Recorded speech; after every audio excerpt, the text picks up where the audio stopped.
నేను వెళ్తే అవును సార్ అడిగాను, డైరెక్ట్ నామం మీద అవును సార్ అడిగాను, ఈ రోజు మీరు హైకోర్టులో ఇట్లేస్తున్నారు, ఆ జీపీ గారి దగ్గరికి వెళ్తే కనుక వాడు 50,000 అడుగుతున్నాడు, నన్ను మార్నింగ్ నుంచి ఈవినింగ్ దాకా కూర్చోబెడుతున్నాడు, సిగ్గులేదురా, ఆర్డర్ చూసుకోవడానికి రాదు, చేత కాదు అని చెప్పని అంటున్నాడు. మరి నాకెవడు ఇవ్వాలి? మీరు పోయి ఆ జీపీ గారితో మాట్లాడండి. ఇదే టోన్ తోటి.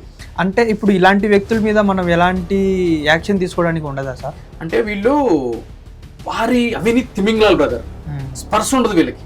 మనం కోర్టుల ద్వారా ఏ వెళ్ళినా కూడా కోర్టులకు ఉండేటువంటి బర్డెన్స్, ఇప్పుడు కోర్టులు కూడా చట్టపరంగా ఏదైతే ఉందో ఆర్డర్స్ ఇస్తాయి, అది చేయకపోతే కంటెంప్ట్ అని చెప్పని అంటాం, అంటే కోర్టు ధిక్కరణ చర్య. సో ఆల్రెడీ వేస్తాము. వీళ్ళ ఇంటెన్షన్ ఏముంటుంది అంటే కనుక అది వచ్చినప్పుడు సంగతి చూసుకుందాం.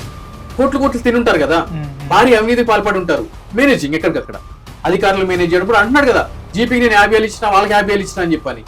మరి ఈ విధంగా డబ్బులు దేనికి ఇస్తున్నాడు? మేనేజ్ చేయడానికి, పీకల్లాగా తినడానికి. దీనివల్ల ఏం జరుగుతుంది? ఈ రోజు దేశానికి సేవ చేసినటువంటి సైనికులు ఎవరైతే ఉన్నారో వాళ్ళ జీవితాలు అగాధాల్లో పడిపోవట్లేదా?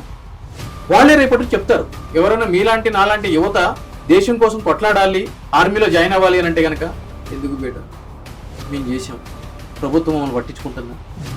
ఏం చేసింది చూడు, ఏ విధంగా ఉందో ఆడు చూడు, ఎదవ 15-20 లక్షలు అడుగుతున్నాడు నా సొంత భూమి అని చెప్పాను. ఏం పోయే కాలం అండి.